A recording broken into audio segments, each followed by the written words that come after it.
Boa noite, igreja. Uma alegria estar aqui com vocês. Quero desejar as boas-vindas àqueles que vieram hoje pela primeira vez, àqueles que estavam aqui ontem pela primeira vez e retornaram. O culto de ontem foi maravilhoso, o de hoje já está sendo. Quero agradecer ao pastor Nivaldo pelas palavras carinhosas, pelo convite, né? Eu fui convidado pelos meus cunhados, eu fiquei pensando, será que o pastor queria mesmo que eu viesse? Hoje eu já tive certeza que ele realmente quer que eu volte. Estava assistindo ontem, então que bom, né? Foi maravilhoso. Eu estou falando de um tema que eu sou apaixonado, que é o tema do Apocalipse, e mais do que nunca é um tema muito, mas muito importante para os nossos dias. Quero apresentar também aqueles que vieram comigo. Quero pedir para a Lília, minha esposa querida, amada, para ficar de pé. Minha companheira, minha guerreira, que está sempre orando por mim. Os meus amigos, Guto e Ive. Guto veio para me fazer companhia, mas para dirigir também. Vocês veem, eu quero até aproveitar e dizer que eu quebrei o quarto metatarso. O que teve de gente depois de ontem que ficou... O que aconteceu? Eu vi que você estava com bota, né? Então... eu quebrei o quarto metatarso, é o quarto dedinho aqui, né? Na verdade não é no dedo, é no osso que antecede. Eu vou ficar por pelo menos mais um mês e meio com essa bota aqui. E estou muito feliz de estar aqui. Uma igreja calorosa, uma igreja linda. E muito obrigado por vocês estarem aqui conosco. E hoje, como eu prometi, eu vou apresentar para vocês aqui o panorama do livro de Apocalipse, e vai ser só a introdução, né? A parte do panorama, que é rápido, e em seguida eu vou falar para vocês sobre o arrebatamento e o fim da era da igreja, que é muito importante isso. Amém? Bom, queridos, eu queria dizer para vocês que o livro de Apocalipse é um livro que muita gente não entende, e muita gente deixa de estudar porque fala, é tão difícil, né? Então melhor não estudar. Mas existe uma promessa específica para esse livro. Quantos aqui sabem que ler a Bíblia é sempre muito bom? Mas existe uma promessa que bem-aventurado é aquele que lê as palavras dessa profecia. Então, o livro de Apocalipse é um livro muito importante para a gente estudar. Gente, eu queria fazer uma menção especial aqui também para a Leandra e para o Wilson, que são meus concunhados. Fiquem de pé também. Ontem eu ia apresentá-los, mas falei, mas é muita pretensão minha, né? Eles vêm aqui muito mais do que eu, né? Então, mas são queridos também como família. O livro de Apocalipse, é importante você entender que o capítulo 1, logo de cara, mostra de quem é essa revelação. O texto da palavra de Deus, lá em Apocalipse, capítulo 1, versículo 1, diz assim: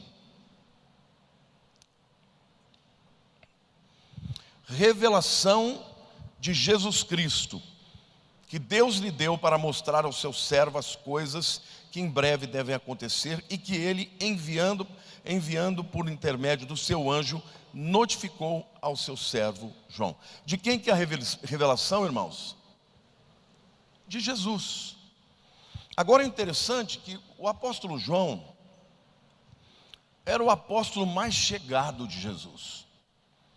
Ele era tão chegado de Jesus que quando ele se refere a si mesmo, ele não fala João, ele fala o apóstolo ou o discípulo a quem Jesus amava. Ele era muito chegado, né? Jesus tinha 12 apóstolos, 3 eram muito próximos e esse era o mais chegado. Agora, João viveu com Jesus 3 anos na terra e ele teve toda a intimidade do mundo. Mas aqui, quando Jesus se revela a ele, Jesus não estava mais naquela forma humana. Ele, quando apareceu para João, João ficou tão impactado com a visão que ele teve, que ele caiu de joelhos diante dos pés de Jesus. Jesus falou, não temas, sou eu. Mas o livro de Apocalipse apresenta o Cristo glorificado, não mais o Cordeiro de Deus que veio para morrer. Agora ele é apresentado como o leão da tribo de Judá, aquele que vem para julgar o mundo. Amém? Então, o livro de Apocalipse, na verdade, é o próprio Jesus revelando tudo o que vai acontecer. E hoje, antes de eu começar a pregar, eu quero fazer esse panorama, que é muito fácil para vocês entenderem.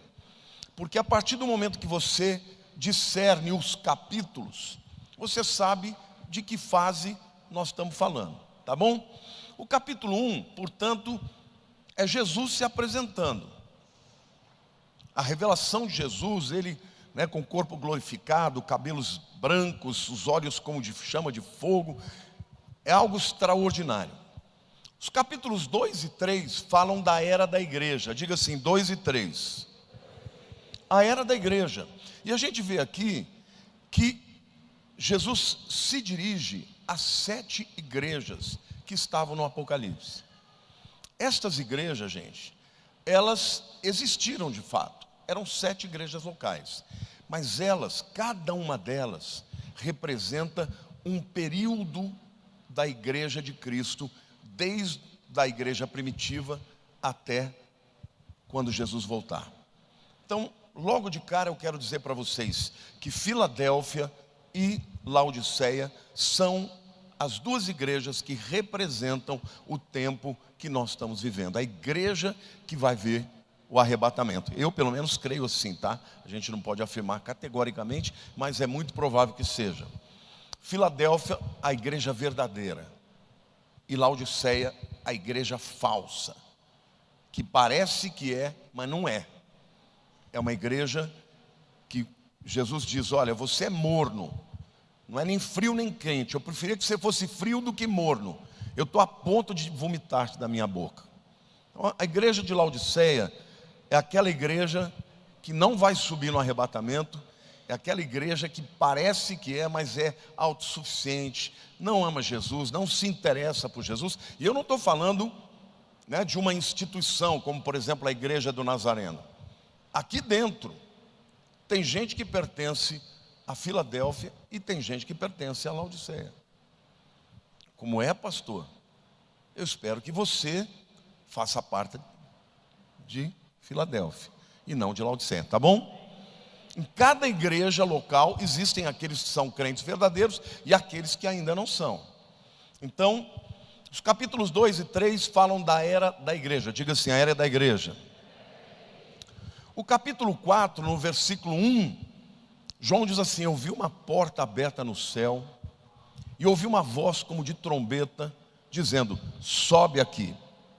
Ali é o arrebatamento da igreja. Então diga assim, capítulo 1, Jesus se revela. 2 e 3, a era da igreja. 4, arrebatamento. 4, versículo 1. A igreja é arrebatada e imediatamente João vê a sala do trono. Então os capítulos 4 e 5 é a igreja diante do trono de Deus. Depois a gente vai explicar isso melhor. O capítulo 6 começa a abertura dos 7 selos.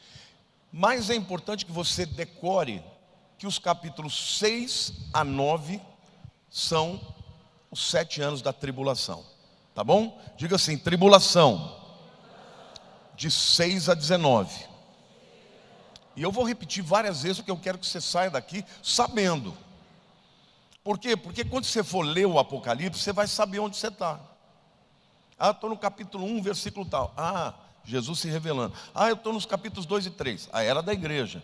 Ah, é o capítulo 4, verso 1, arrebatamento. E o restante dos versículos do capítulo 4, 5, a igreja perante do trono. 6 a 19, a tribulação. O capítulo 20 é o capítulo em que aparece o milênio. O milênio de Jesus, o Satanás é preso, depois passam 1000 anos, Satanás é solto, há uma grande revolta, Satanás busca gente no mundo inteiro e acontece uma outra batalha de Gog e Magog e Satanás é preso. No capítulo 21, então, João começa a enxergar o que vai acontecer nos tempos eternos. Porque no final de Apocalipse 20 tem o juízo final. O juízo final é a última coisa que vai acontecer na terra do jeito que nós estamos hoje. A partir daí são tempos eternos. Então ali a gente vê a nova Jerusalém, a gente vê o céu, vê o rio da vida. Então os capítulos 21 e 22 falam dos tempos eternos. Vamos recapitular? Para depois a gente começar a pregar. Eu vou perguntar e você vai me responder. Capítulo 1. Jesus se revela. 2 e 3. Esse povo é muito inteligente. Capítulo 4, versículo 1. Arrebatamento. E os capítulos 4 e 5. A igreja diante do trono. 6 a 19. Tribulação. 20. Milênio. 21 e 22. Tempos eternos. Eu vou repetir mais uma vez. Lembra bem, ó. 1, 2 e 3, 4, 4, 5, 6 a 19, 20, 21 e 22. Pronto, vocês já entenderam a linha do tempo. Isso é muito importante, porque quando você for estudar agora, você vai saber em que parte você está. Você já acabou de entender o que vai acontecer com a história da igreja. Nós estamos aonde? Nos capítulos 2 e 3. Daqui a pouco vem o arrebatamento. Agora eu vou começar a pregar, porque eu estou dizendo que o próximo evento profético, dentro da narrativa de Deus, é o arrebatamento. Então, o tema da mensagem de hoje, no final você guarda, porque no final eu vou tomar de novo, tá bom?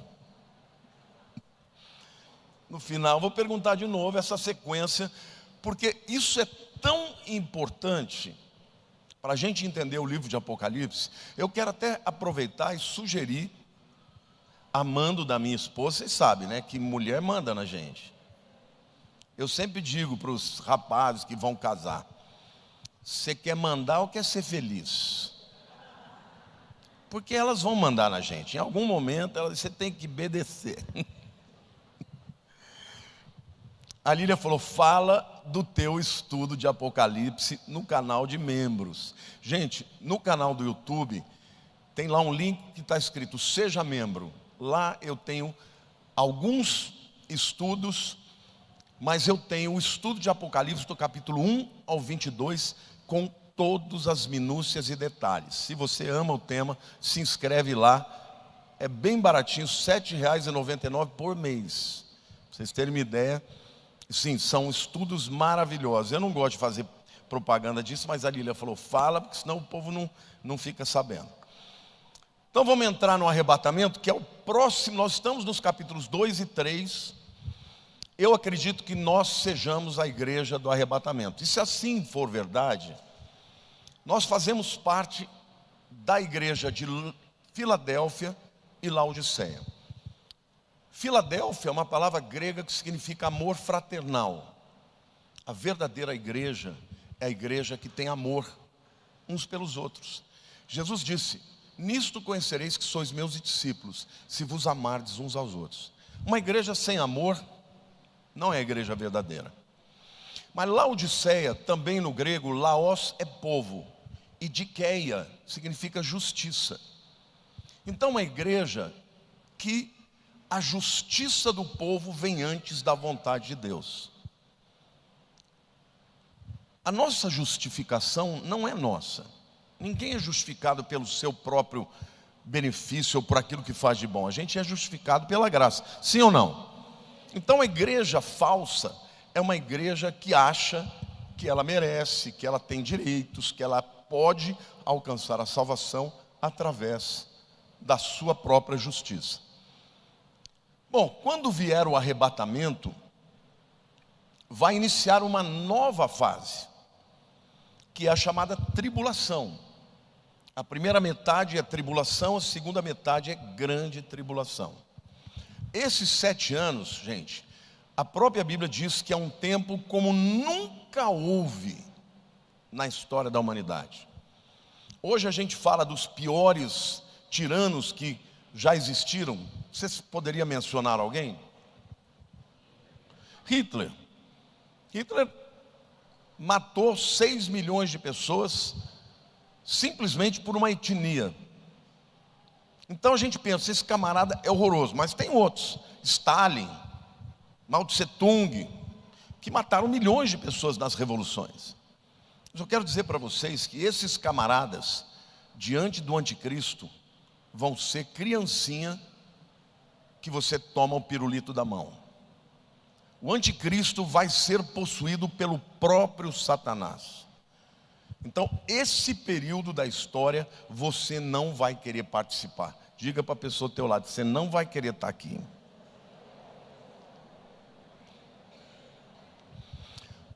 O texto mais clássico do arrebatamento, gente, está lá em 1 Tessalonicenses, capítulo 4. Nós vamos ler os versículos 13 a 18. Que diz assim: não queremos, porém, irmãos, que sejais ignorantes com respeito aos que dormem. Está falando dos que morreram, tá? Aqui é um eufemismo. Paulo não usa a palavra morte, porque morte também se refere à morte espiritual. Então, quando ele fala de crente que morre, ele fala dos que dormem. Não quero que vocês sejam ignorantes respeito aos que dormem, para que não vos entristeçais como os demais que não têm esperança. Pois se cremos que Jesus morreu e ressuscitou, assim também Deus, mediante Jesus, trará em sua companhia os que dormem. Ora, ainda vos declaramos, por palavra do Senhor, isto: nós, os vivos, os que ficarmos até a vinda do Senhor, de modo nenhum precederemos aos que dormem. Porquanto o Senhor mesmo, dada a sua palavra de ordem, ouvida a voz do arcanjo e ressoada a trombeta de Deus, descerá dos céus, e os mortos em Cristo ressuscitarão primeiro. Depois nós, os vivos, os que ficarmos, seremos arrebatados juntamente com ele entre as nuvens, para o encontro do Senhor nos ares. E assim estaremos para sempre com o Senhor. Consolai-vos, pois, uns aos outros com estas palavras. No tempo de Paulo, tinha gente que estava dizendo assim: Jesus já veio. E aí as pessoas estavam ficando tristes. Como assim já veio? Tinha até gente escrevendo por carta. Por isso que ele fala: olha, não queremos, irmãos, que sejais ignorantes com respeito aos que dormem, para não entristecermos como os demais que não têm esperança. Porque se cremos que Jesus morreu e se ressuscitou, assim também Deus, mediante Jesus, trará em companhia os que dormem. E ele diz: quando chegar a hora de Jesus voltar, os mortos em Cristo, tá? Em Cristo, só os que creram em Jesus, ressuscitarão primeiro. E depois os vivos serão arrebatados no ar. Vai ser assim, um cabelésimo, um piscar de olhos. Primeiro os mortos que creram e depois os vivos. Então, o arrebatamento que vai levar os crentes para a presença de Deus, só vai ter crente, não vai ter ninguém que não é salvo. Amém ou não? E quando as pessoas chegarem na presença de Deus, elas vão chegar diante do trono de Deus. E elas vão, nesse momento, comparecer diante de Jesus no tribunal de Cristo. Diga assim: tribunal de Cristo.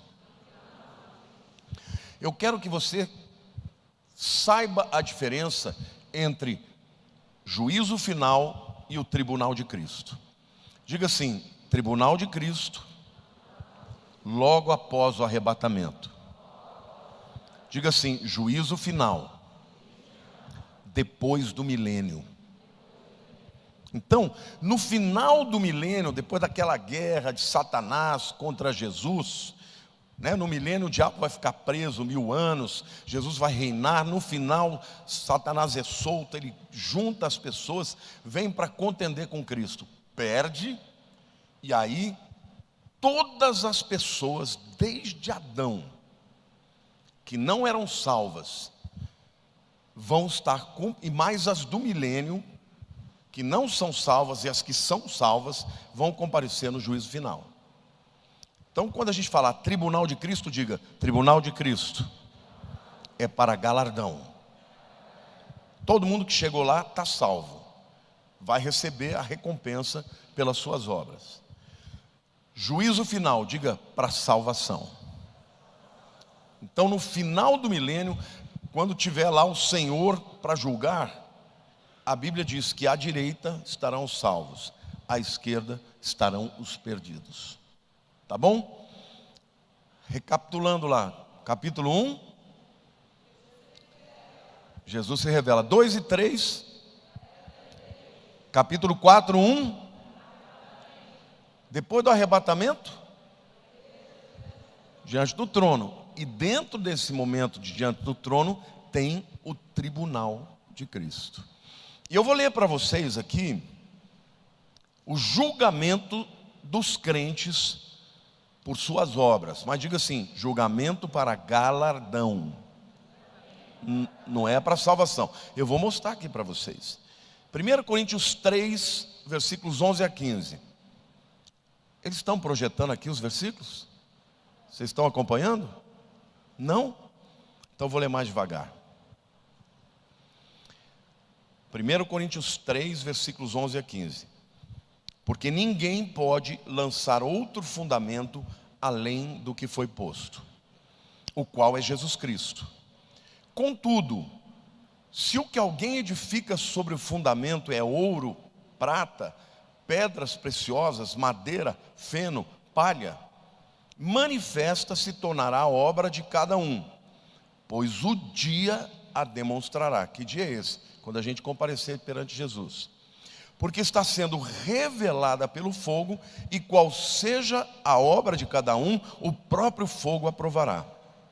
Se permanecer a obra de alguém que sobre o fundamento edificou, esse receberá galardão.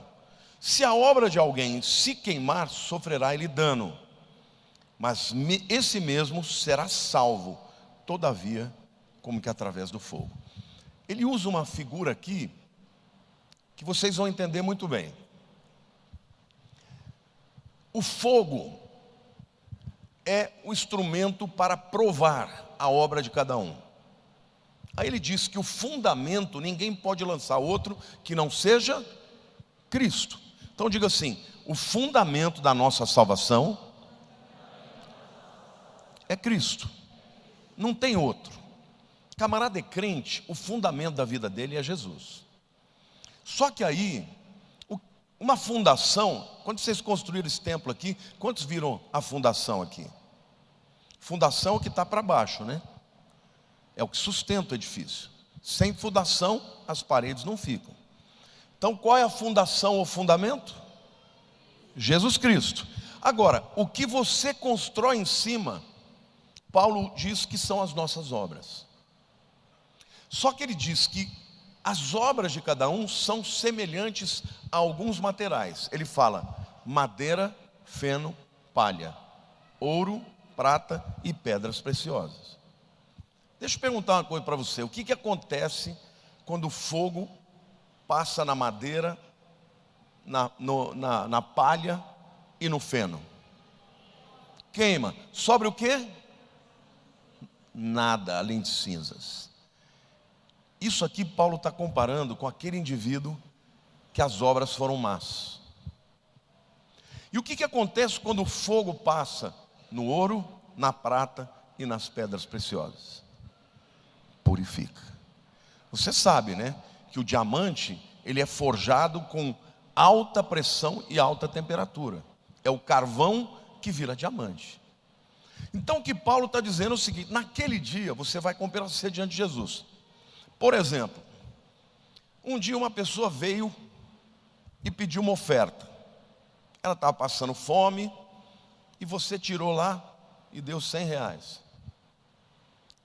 Aquilo é uma boa obra? E se a pessoa, depois de ter dado aquela oferta, ela chega: irmãos, quero dar um testemunho. Fulano de tal estava precisando muito de mim, eu dei R$100 para ele. Glória a Deus. A obra dele virou pó. Então naquele dia, gente, quando você estiver diante de Jesus, tudo que você tiver feito, ou falado, obras, ações, palavras, motivações, será julgado perante o fogo.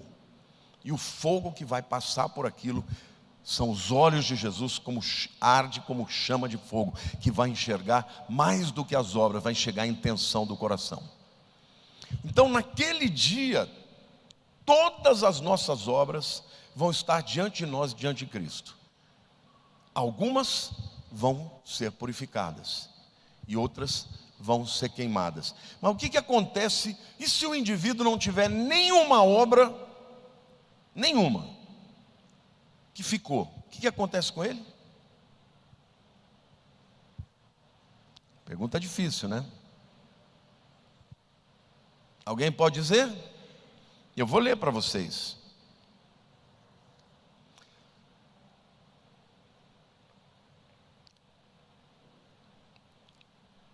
O dia a demonstrará, porque está sendo revelada pelo fogo. E qual seja a obra de cada um, o próprio fogo provará. Se permanecer a obra de alguém que sobre o fundamento edificou, esse receberá galardão. Se a obra de alguém se queimar, sofrerá ele dano ou perda, mas esse mesmo será salvo, todavia, como que através do fogo. Está claro ou não? O indivíduo perdeu a obra dele, porque a obra virou cinza, mas ele está salvo ou não? Está salvo. É o crente, vulgo crente churrasco. Ele vai chegar chamuscado, mas vai estar salvo. Você entendeu? Por isso, todo mundo que chegar lá já está salvo. E quando chegar lá, cada uma das nossas obras, eu acredito que todos nós vamos ter obras que vão permanecer e outras que vão ser queimadas. Eu não acredito que um crente de verdade não vai ter nada que sobre, mas cada obra vai ser provada pelo fogo. Aquele que a obra permanecer vai receber galardão, recompensa por aquela atitude, por aquela obra.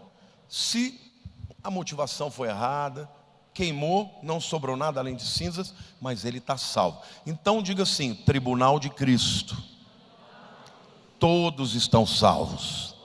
Diga assim: é para galardão, não é para salvação. Amém? Lá em 2 Coríntios, capítulo 5, versículo 10, o apóstolo Paulo diz assim: porque importa que todos nós compareçamos perante o tribunal de Cristo, para que cada um receba segundo o bem ou o mal que tiver feito por meio do corpo. É o mesmo momento, só que aqui ele diz que esse momento do juízo é diante do tribunal de Cristo. E aqui, esta palavra no grego é bemá, diga bemá. Era o pódio. Lá naquele tempo havia a corrida da maratona. O camarada, para chegar no pódio e ganhar a coroa de louro, ele tinha que cruzar a linha de chegada. Se ele tivesse corrido 40 quilômetros, mas não cruzasse a linha final, ele não recebia a coroa de louros. Se ele tivesse cruzado a linha final, ele ia receber a coroa de louros. E ele comparecia para receber a coroa diante do Bemá, que é o tribunal de Cristo. Então isso significa que o crente, para receber a coroa, ele tem que começar crente e ir até o fim. Esse negócio de começar e depois desistir, não vai estar lá. Tá bom? E mesmo se ele chegar lá, quando ele for julgado, as obras são para recompensa. Então, meu irmão, no dia do arrebatamento, quando você olhar para o lado e falar, já cheguei, você já pode dizer um ufa. Não tem mais perigo. Eu não sei o que eu vou receber, mas que eu vou estar salvo, eu estou salvo. Então, gente, esse julgamento acontece logo após o arrebatamento. O fogo vai provar as nossas obras. Alguns terão mais galardão, outros terão menos. Pastor, mas o que é o galardão? Ninguém sabe. Nós vamos descobrir lá. Existem algumas possibilidades, mas eu não vou mencionar aqui, senão vai gastar muito tempo. Agora, que a Bíblia diz que haverá diferentes coroas. Vejam como ele está usando toda a metáfora da corrida. O camarada que vencia não era o que chegava em primeiro, era o que cruzava a linha. É interessante porque na maratona mais importante é cruzar a linha. Até o último que chegar é um vencedor, porque ele cruzou a linha. Aí ele estaria diante do pódio, que é o Bemá, que é o tribunal de Cristo. Ali ele ia receber a coroa. E a Bíblia menciona algumas coroas, mas eu creio que tem mais. Haverá diferentes coroas como galardão. A primeira que eu quero citar é a coroa incorruptível da vitória. Em 1 Coríntios 9, 25 diz assim: todo atleta, de novo, está usando a metáfora da maratona, todo atleta em tudo se domina. Aqueles, ou seja, os atletas de verdade que estão correndo a maratona, para alcançar uma coroa corruptível. Nós, porém, a incorruptível. Portanto, gente, a primeira coroa é a coroa da vitória. É a coroa de quem cruzou a linha. Quantos aqui vão cruzar a linha e vão até o final? A Bíblia diz: ser fiel até a morte e dar-te-ei a coroa da vida. Tem que ser até o fim. Você tem que crer e continuar crendo até o fim, para poder receber a coroa da vitória, que é incorruptível. Por quê? Porque a coroa daquele tempo era uma coroa de louros. Depois de um tempo ela apodrecia. Mas a coroa que nós vamos receber, nunca ela vai ser destruída. Ela é eterna, assim como a nossa vida é eterna. Amém? Você pode aplaudir o Senhor?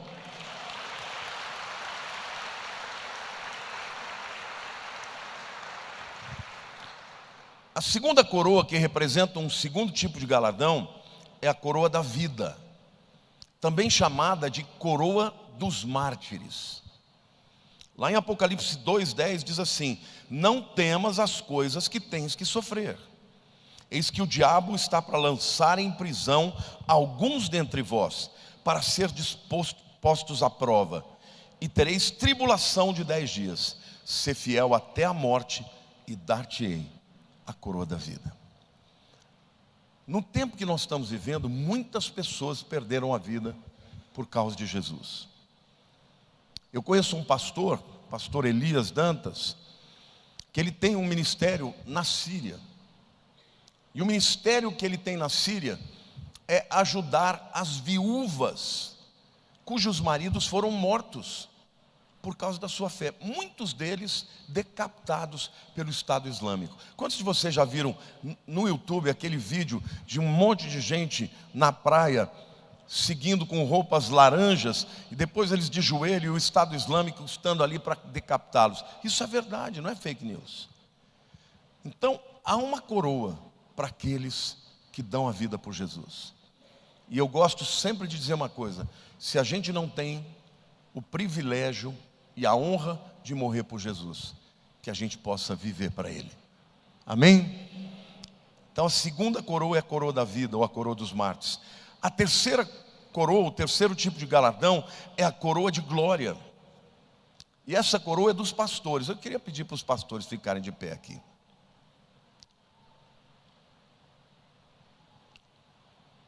Tem algumas pessoas ainda que não têm o título de pastor, mas já tem um ministério de pastor. Eu vou ler para vocês, e você talvez vai se encontrar aqui. 1 Pedro 5, de 2 a 4. Pastoreai o rebanho de Deus que há entre vós, não por constrangimento, mas espontaneamente, como Deus quer. Nem por sorte da ganância, mas de boa vontade. Nem como dominadores dos que vos foram confiados, antes tornando-vos modelos do rebanho. Ora, logo que o Supremo Pastor se manifestar, recebereis a imarcessível coroa da glória. Não é maravilhoso, irmãos? Eu queria que a igreja aplaudisse os pastores aí. Muito obrigado.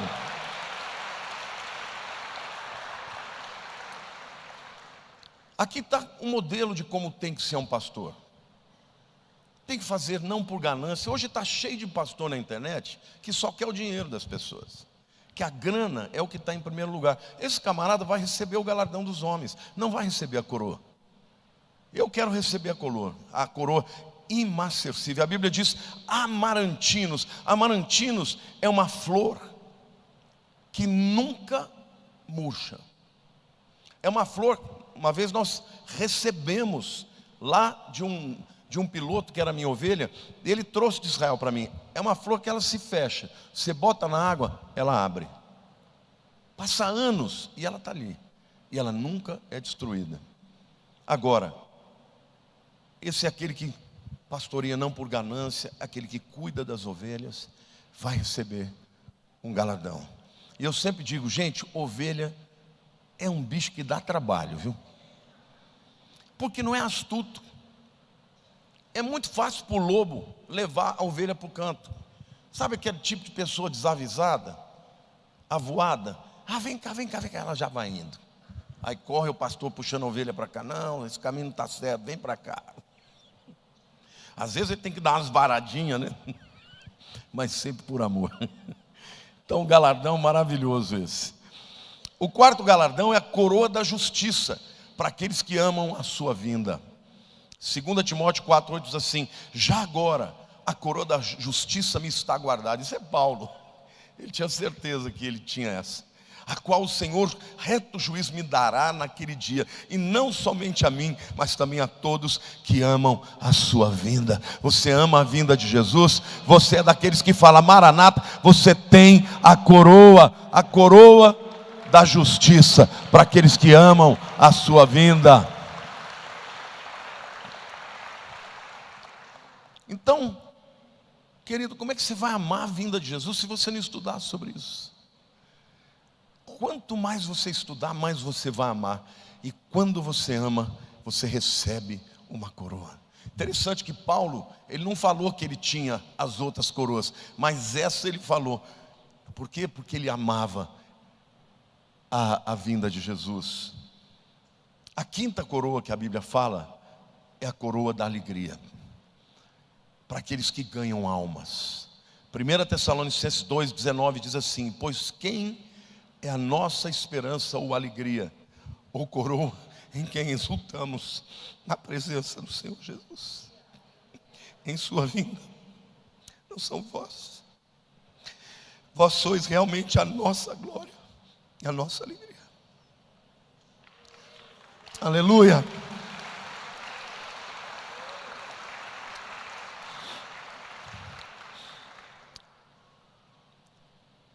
Eu respondo centenas de pessoas, milhares de pessoas. Eu não respondo, tem gente que me pergunta: eu tive um sonho. E aí vem com aqueles sonhos que nem o próprio Deus vai conseguir revelar. Eu não respondo uma coisa dessa, porque eu não sou a pessoa mais sábia do mundo. Mas quando alguém fala: pastor, estou querendo tirar minha vida. Ô pastor, eu aceitei Jesus, eu estou com depressão, o que eu faço? Essas pessoas eu respondo. Porque eu falo para Deus: um dia quando eu chegar lá, eu quero ver as ovelhas que vão dizer: eu cheguei aqui, porque você pregou o Evangelho para mim. E eles serão a minha alegria e a minha coroa, amém? Então pregue o Evangelho, não é só para os pastores, é para todo aquele que ganha almas para Jesus, amém? Então, o momento do tribunal de Cristo, gente, vai ser um momento que vai ter choro e vai ter alegria. A Bíblia diz que Ele enxugará toda lágrima do rosto das pessoas.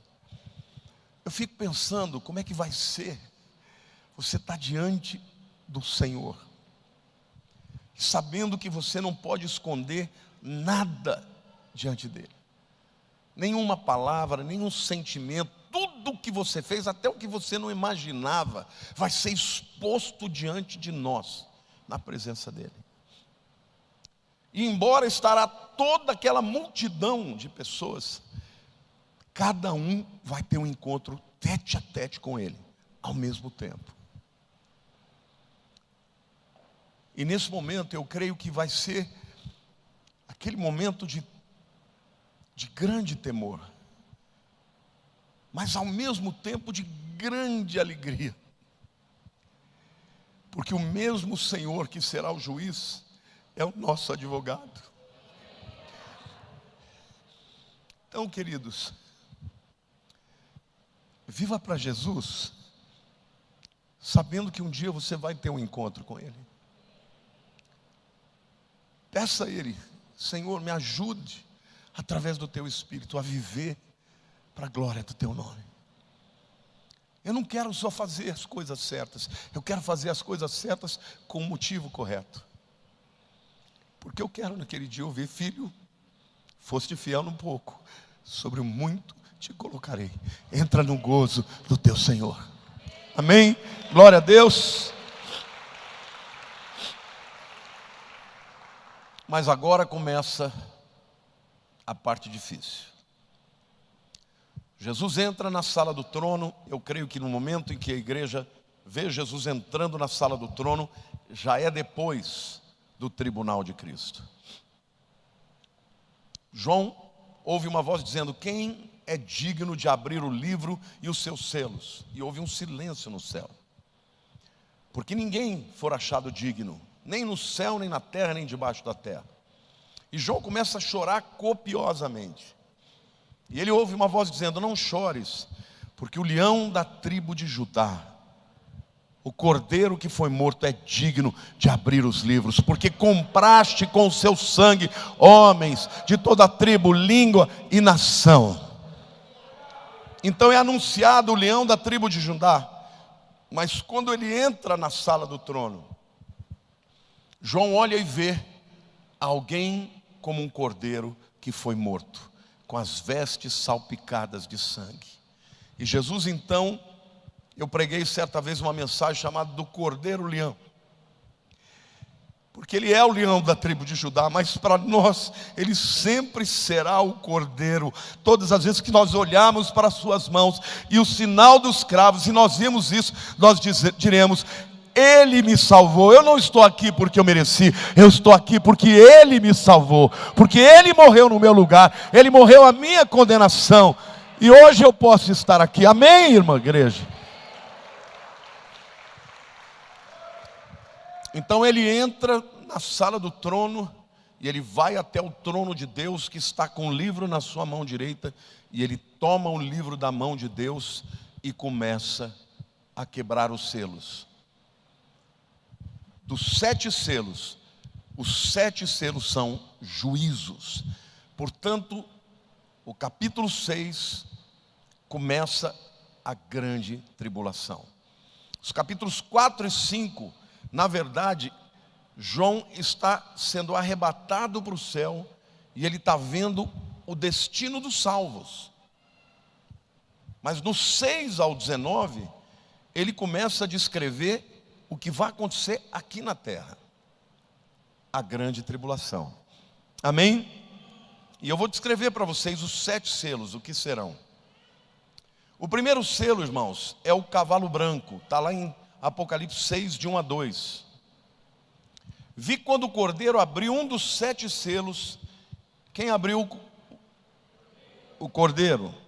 Um dos 7 selos, e ouvi um dos 4 seres viventes dizendo, como se fosse voz de trovão: vem. Vi então, e eis um cavalo branco, e o seu cavaleiro com um arco, e foi-lhe dado uma coroa, e ele saiu vencendo para vencer. Algumas pessoas interpretam erradamente o cavalo branco como se fosse Cristo. Não pode ser Cristo. Cristo está quebrando o selo, está enviando o cavaleiro branco. Ele não é o cavalo branco, ele é o que está quebrando o selo. E tem um detalhe: ele sai para vencer, mas ele vem para promover uma paz mundial. Este é o anticristo. Só que a paz dele é uma paz de Araque, que não vai durar. Não pode ser Cristo, porque o que Cristo estabelece, acontece. Então o cavalo branco é um líder mundial que proporá uma falsa paz. Ele terá autorização de todas as autoridades mundiais para resolver uma grande crise, e a própria crise da grande tribulação. A Bíblia diz no livro de Apocalipse que ele será um dentre os 10 chifres, que representam 10 etnias. Então, Quando o livro de Daniel, no capítulo 9, versículos 24 em diante, fala das 70 semanas de Daniel, a última das semanas, semana de anos, começa com um acordo de paz que esse camarada vai fazer. Então, o cavalo branco, gente, é o anticristo promovendo uma paz. Essa paz mundial, para ela ser realizada, o argumento dele é o seguinte: o que promove guerra? Quantos aqui acham que guerra pode ser promovida por causa de dinheiro?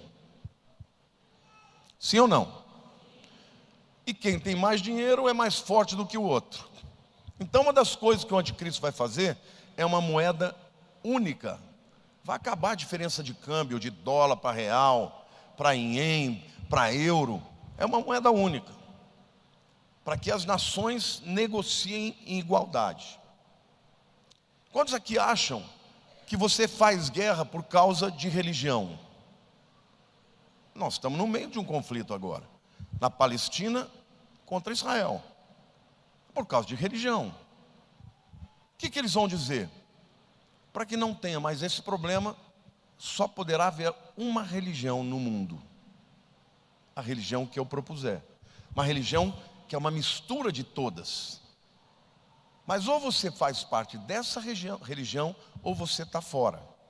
Lá em Apocalipse capítulo 13, quando fala da marca da besta, e fala também que o falso profeta vai exigir que todo mundo adore a imagem do anticristo. Nessa religião, ele será o Cristo, ele será o Messias, ele será aquele que o mundo vai dizer: ele é o nosso Salvador.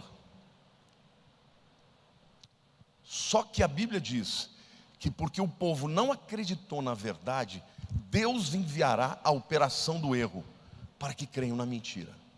Então, quando uma pessoa hoje diz não para Jesus, você conhece alguém que você prega e a pessoa não quer de jeito nenhum? Essa pessoa vai invocar o anticristo.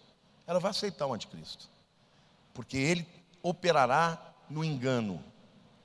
Então, o anticristo, o primeiro selo é literalmente, o cavalo branco é o anticristo. Daniel 9:27 diz: ele fará firme aliança com muitos por uma semana de anos. Na metade da semana fará cessar o sacrifício e a oferta de manjares. Ora, os sacrifícios e as ofertas eram feitas no templo. Então, esse acordo de paz vai exigir que o templo em Israel seja reconstruído. Vocês já ouviram falar do terceiro templo? Quantos já ouviram falar? O primeiro foi o de Salomão. O segundo foi o de Zorobabel e de Esdras. O terceiro vai ser o do anticristo. E lá em Israel, eles já estão com a planta completa do terceiro templo. Todos os utensílios do templo já estão prontos. Os sacerdotes de família sacerdotal já estão no deserto fazendo os sacrifícios. Só falta vir o Messias. Quando eu estava lá em Israel, eu via um cartaz em todo lugar, escrito em hebraico: Hamelech Hamashiach Yehi. Eu entendo hebraico, eu falei: o rei Messias virá, ou vem. Eu perguntava para as pessoas, ninguém me respondia. Até que eu perguntei para a Aline do canal Aline, quantos aqui conhecem? Falei: Aline, por que eles estão anunciando o Messias? Não, tem um grupo que acha que ele já veio, tem um outro grupo que está muito próximo. Irmãos, está muito próximo esse acordo de paz. Só que o acordo de paz não acontecerá antes que a igreja seja arrebatada. A igreja é arrebatada no capítulo 4, versículo 1. O primeiro selo está no capítulo 6. Ou seja, primeiro a igreja é arrebatada, depois o acordo de paz será feito. Amém? Glória a Deus, você pode dizer aleluia? Pode aplaudir.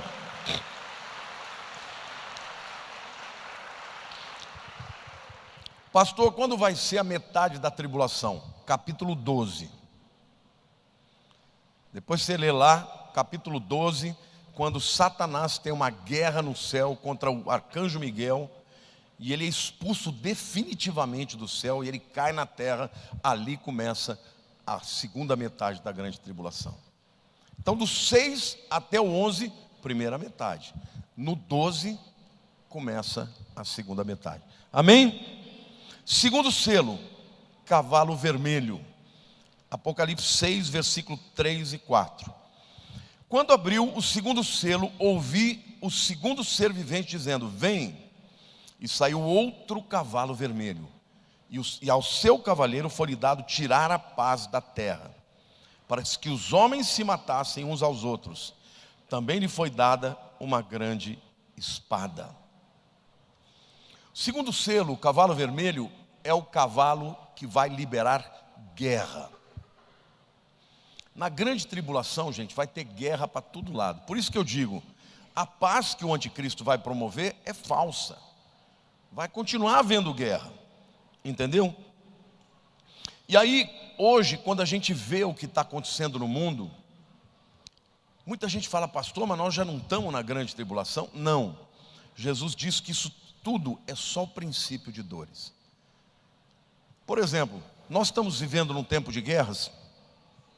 Isso é só fichinha para o que vai acontecer na grande tribulação. Nós já tivemos uma pestilência agora, uma pandemia, sim ou não? Um vírus letal, matou muita gente. Fichinha perante os vírus que acontecerão na grande tribulação. Então, tudo que está acontecendo hoje acontecerá na grande tribulação de uma forma muito mais intensa. E o segundo selo libera o cavalo vermelho, porque representa o derramamento de sangue. E foi-lhe dada uma espada. Espada, nas escrituras, sempre é símbolo de guerra. Então, gente, lá na frente eu vou dizer para vocês que um dos players, um dos personagens importantes na grande tribulação vai ser o islamismo. Quando chegar lá eu explico para vocês, mas já quero aqui começar a apresentar essa ideia. O terceiro selo, gente, é o cavalo preto.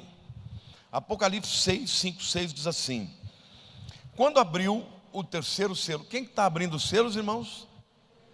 Jesus. Pastor, então quer dizer que Jesus está abrindo os selos para acontecer isso tudo de mal? Sim. Porque será tempo de juízo. Lá em Apocalipse 3,10 diz que, lembra quando eu citei ontem? Porque guardaste a palavra da minha perseverança, eu vos guardarei da hora da grande tribulação que vem sobre todo mundo, para provar os moradores da terra. Gente, não é o diabo que vai estar cheio de poder na grande tribulação, é Jesus. É Ele que está abrindo os selos e dizendo: agora o juízo é esse. Agora o juízo é guerra. Agora o juízo é morte pela espada. E no terceiro selo é o cavalo preto. Capítulo 6, verso 5, 6. Quando abriu o terceiro selo, ouvi o terceiro ser vivente dizendo: vem. Então vi, e eis um cavalo preto, e o seu cavaleiro com uma balança na mão. E ouvi uma como que voz no meio dos quatro seres viventes dizendo: uma medida de trigo por 1 denário, 3 medidas de cevada por 1 denário, e não danifiqueis o azeite e o vinho. Aqui literalmente, gente, é fome. O que acontece como consequência de guerra? Destruição de colheitas, a venda de commodities acaba, está acontecendo agora.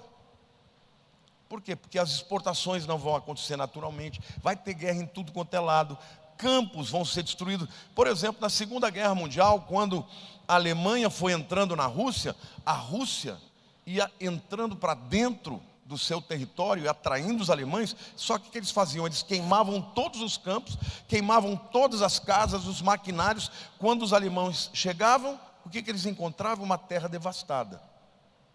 E ali Hitler perdeu a guerra, porque ele invadiu no inverno e os soldados alemães não tinham o preparo que os russos tinham para enfrentar o inverno. Guerra faz isso, acaba com recursos, acaba com comida, e vai ser um tempo de muita fome E muita gente vai morrer por causa disso. Então haverá um colapso da economia e escassez dos alimentos. Inflação, porque quando falta comida, a comida sobe de preço. Ali ele fala, né? Uma medida, o que ele fala aqui? Uma medida de trigo por um denário. Um denário era um salário de um trabalhador um dia inteiro. Quanto que está hoje o salário de um dia de um trabalhador médio? Vamos pensar numa pessoa que ganha 5 mil reais. Quanto que ela ganha por dia? Divide 5 mil por 30 aí. 170. É comprar uma medida desse tamanho aqui de trigo por 170 reais. Eu não sou padeiro. Mas quanto será que precisa de uma medida dessa? Deve estar para fazer quantos pães? É muito dinheiro para um pãozinho, ou para alguns pãezinhos. Então, gente, vai ser um período de fome, colapso na economia, inflação, escassez de alimentos, fome generalizadas. O quarto selo, o cavalo verde. Versículos 7 e 8 do capítulo 6 diz assim: quando o cordeiro abriu o quarto selo, ouvi a voz do quarto ser vivente dizendo: vem. E olhei, e eis um cavalo amarelo e o seu cavaleiro. Aqui eu quero fazer uma correção. A palavra aqui não é amarelo. Na língua grega original é chloros, de clorofila. Que cor que é a clorofila, gente? É verde. Mas então, pastor, por que traduziram amarelo? Porque na natureza você tem cavalo branco, tem ou não tem? Tem cavalo vermelho? Tem cavalo preto? E cavalo verde, tem? Não. Então o tradutor falou, não pode ser verde, eu vou botar pálido. Não, é cavalo verde. Mas o que João está vendo, gente? Ele está vendo um cavalo verde. Eu trouxe, alguns anos atrás, uma interpretação que hoje já tem muita gente que estuda Apocalipse que está repetindo. Eu penso aqui que é o Islã. Eu vou dizer para vocês por quê. Tá? O texto diz: olhei e eis um cavalo, eu vou traduzir por verde, e o seu cavaleiro, sendo esse chamado Morte, e o inferno estava seguindo, e foi-lhes dada autoridade sobre a quarta parte da terra para matar a espada, pela fome, com a mortandade e por meio das feras da terra. Veja, esse cavaleiro, gente, ele vai matar, tem autoridade para matar 1/4 de toda a população da terra. De que jeito? Espada. Quando você estuda o islamismo, você saiba que o Islã, ele prega que no final do mundo virá o 12º imã, chamado de Mahdi. Já ouviram falar disso? Esse camarada vai implantar a guerra final, que é chamada de jihad. Já ouviram falar de jihad? Jihad é guerra santa. E eles dizem que esse imã, quem não se converter ao islamismo, vai ser decapitado. Então, eu acredito que esse cavalo verde aqui é o Islã. E por isso há uma grande possibilidade de que ele, o anticristo, provavelmente ele terá um viés islamita, o descendente de islamita. Por quê? Porque lá no livro de Daniel, quando fala do anticristo, diz que ele não terá respeito pelas mulheres. Em que cultura em que as mulheres valem menos do que os homens? Vocês sabiam que em países onde o islamismo é levado a sério, o testemunho de uma mulher não vale com o do homem? Tem que ter 2 mulheres para confrontar um homem. Mulheres não podem estudar. O Boko Haram persegue e mata crianças, meninas, porque estão estudando. Sabe o que é Boko Haram? É o pecado do ensino. Então, eu entendo que esse 12º imã, o Mahdi, nada mais é do que o anticristo. Eu tenho um estudo na internet mostrando o paralelo do Mahdi com o anticristo. Eles são muito parecidos. Não terá respeito pelas mulheres, terá uma boca blasfema e muitas outras características. Então, o que eu acredito que o cavalo branco é o anticristo, o cavalo vermelho são guerras, o cavalo preto é a fome e o crash, o abalo da economia, e o cavalo verde é uma somatória de todos esses. Mas pastor, por que o verde é o Islã? Se você fizer uma pesquisa na internet, todas as nações, ou pelo menos 90% das nações islâmicas, têm o verde na sua bandeira. Já viram isso? E o verde é a cor do Islã.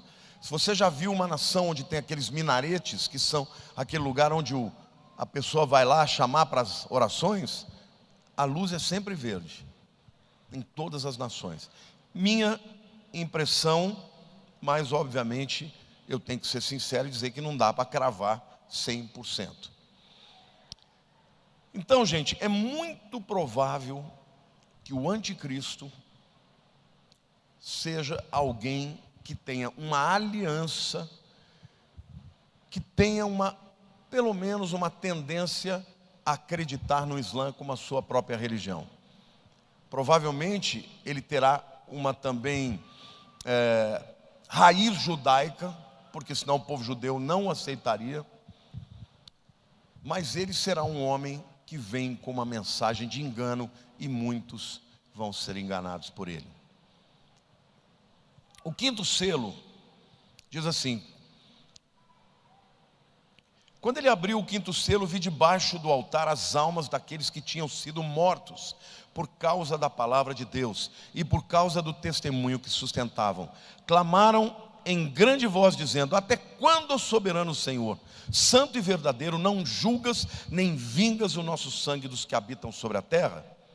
Então a cada um deles foi dada uma vestidura branca, e lhes disseram que repousasse ainda por um pouco tempo, até que também se completasse o número dos seus conservos e seus irmãos, que iam ser mortos, como igualmente eles foram.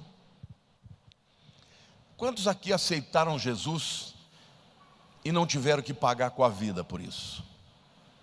Esse é o tempo de graça que tem sobre a igreja.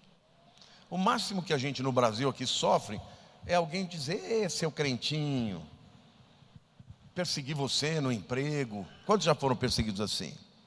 Gente, é ficha. Diga assim, é fichinha. Nesse tempo não vai ser assim não.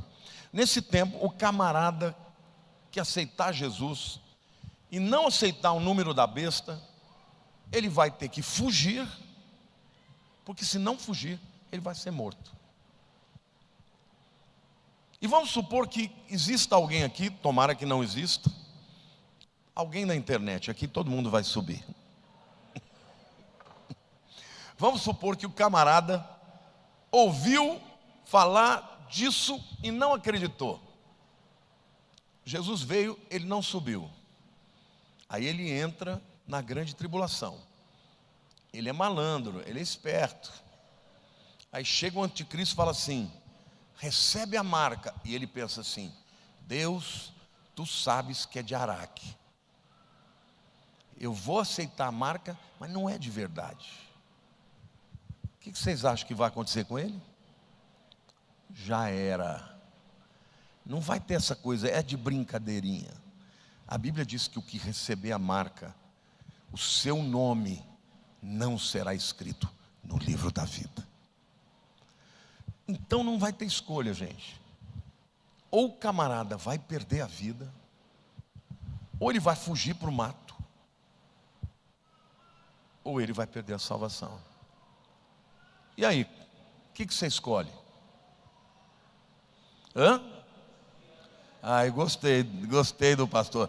Teve alguém que falou assim: eu escolho morrer. Não, escolha subir antes. É melhor subir antes do que morrer, tá bom? Mas é isso que vai acontecer, gente. Vai ser um tempo em que muitas pessoas vão morrer por decapitação e elas vão comparecer perante o Senhor e vão receber vestes brancas e um galardão especial por terem dado a vida para Jesus. Amém?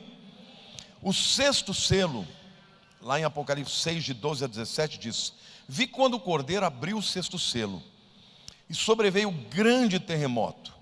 O sol se tornou negro como saco de crina, e a lua toda como sangue. As estrelas dos céus caíram pela terra como a figueira, quando, abalada por forte vento, deixa cair os seus figos verdes, e o céu recolheu-se como um pergaminho quando se enrola. Gente, aqui eu preciso fazer alguns comentários.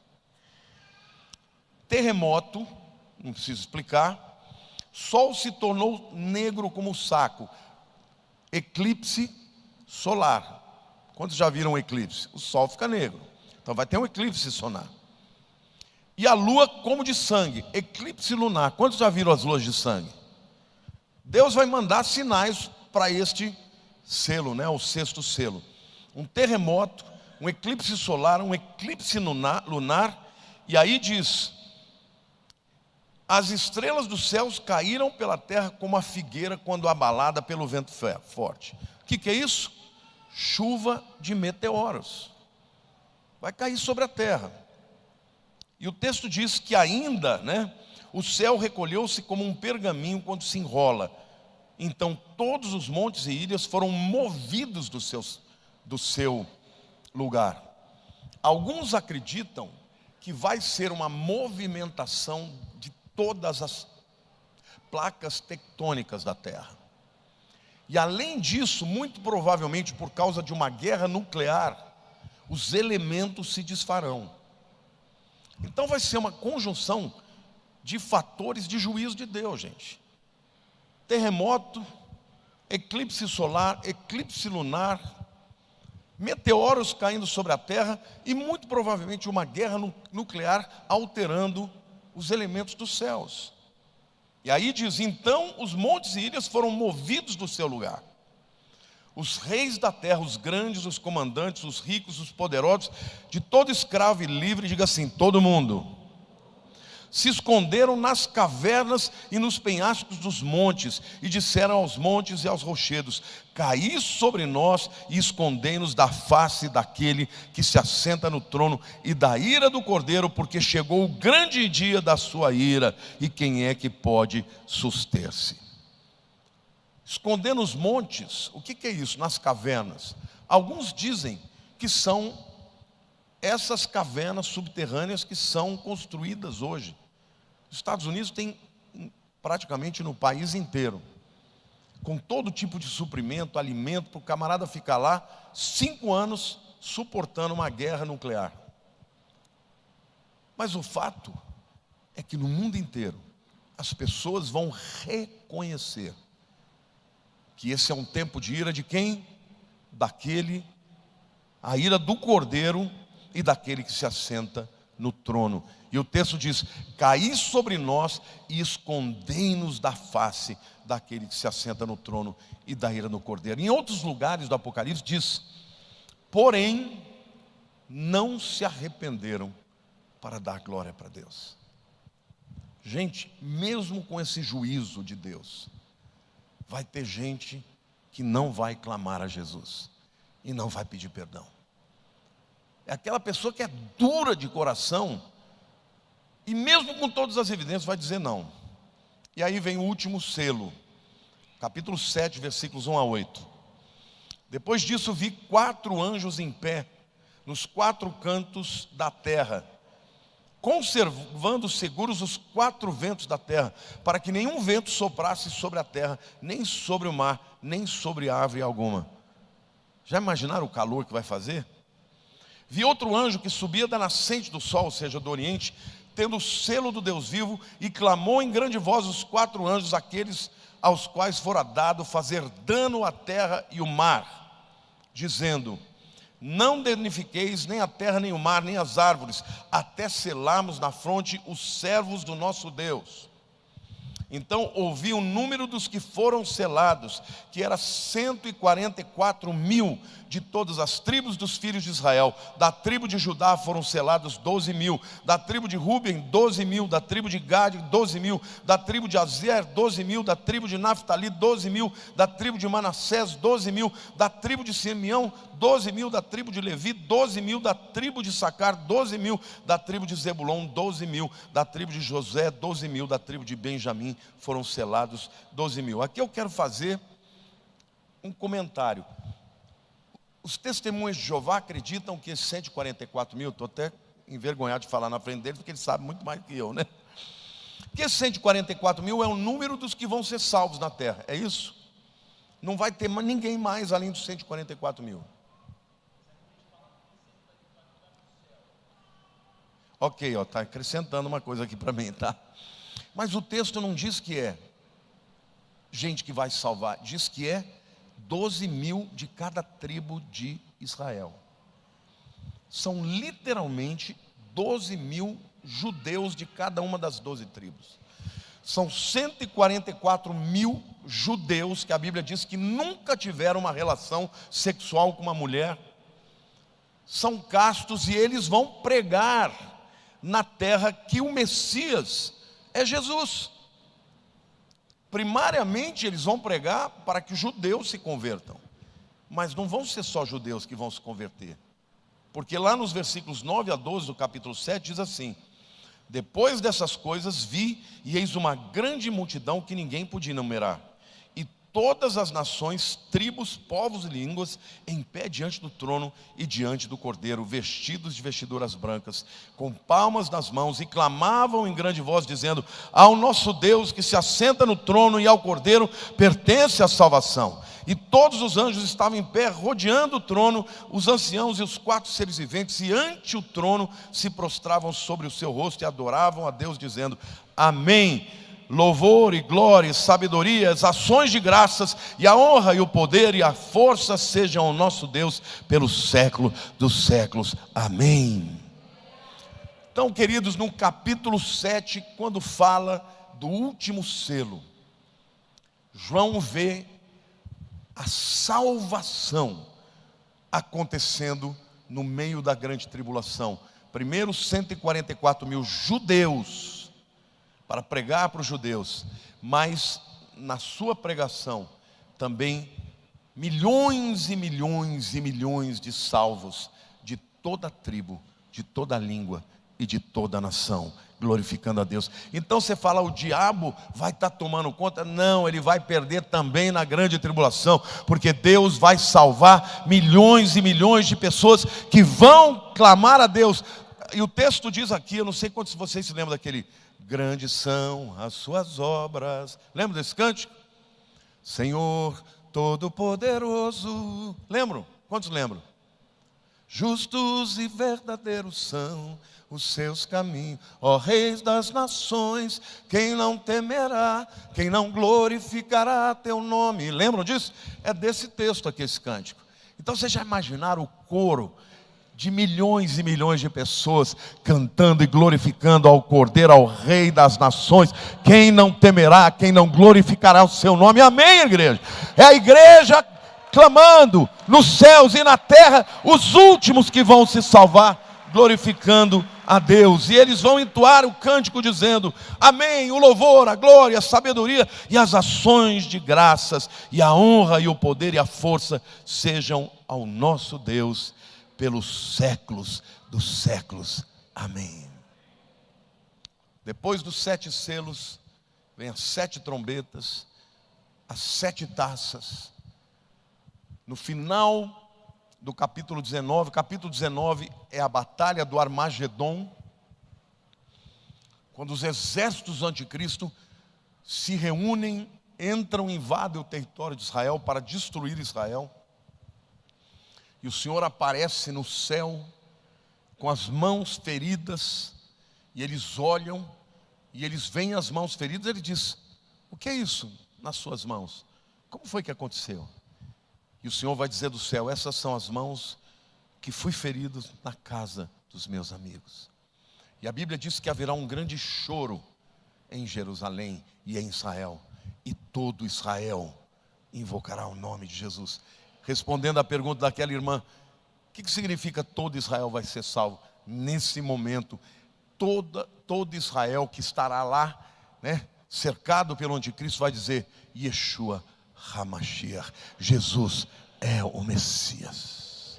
E Jesus desce dos céus. A Bíblia diz que sai uma espada da sua boca, que ele ferirá o anticristo e o falso profeta. E, queridos, instantaneamente, todos os que estão contra Jesus vão morrer na hora. Todos. Com a palavra da sua boca. Não vai ter guerra. Pela palavra da sua boca, ele vai enviar o anticristo e o falso profeta para o lago de fogo. Vão morrer todos instantaneamente.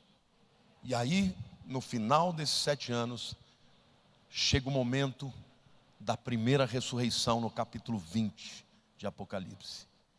Bem-aventurados são aqueles que fazem parte da primeira ressurreição. Que ressurreição é essa, gente?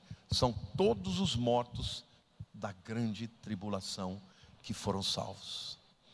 Ali eles vão receber o mesmo corpo glorificado que a igreja recebeu no arrebatamento, só que 7 anos depois. Amém? Bem-aventurados, porque eles vão entrar, segundo Apocalipse 20, e vão reinar com Cristo por 1000 anos. Glória a Deus! Então essa é a grande tribulação. Eu quero recapitular com vocês aqui.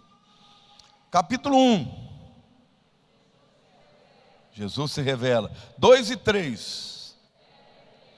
A era da igreja que nós estamos. Capítulo 4, verso 1. Capítulos 4 e 5. Olha, esse povo está muito firme. 6 a 19. A tribulação. Capítulo 20. Milênio, a primeira ressurreição. Satanás é preso, e no final é solto. Tem a guerra, Gog e Magog, ele é expulso. Todos morrem. 21 e 22. Tempos eternos. Vocês já sabem tudo, gente. Parabéns, aplausos para vocês aí.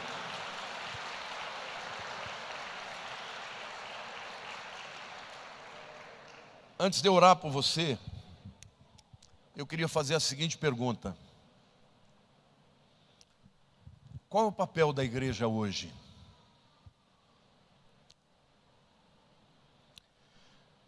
Em primeiro lugar, o papel da igreja, a noiva de Cristo, é se preparar para a vinda do noivo.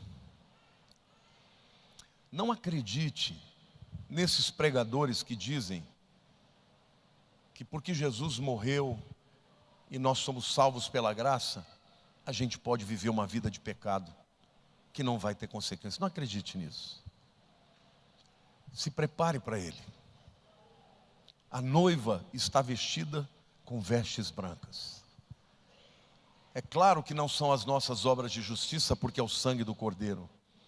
Mas uma vez salvos, Deus espera de nós que nós nos consagremos para o dia de encontrarmos com o Senhor. Amém?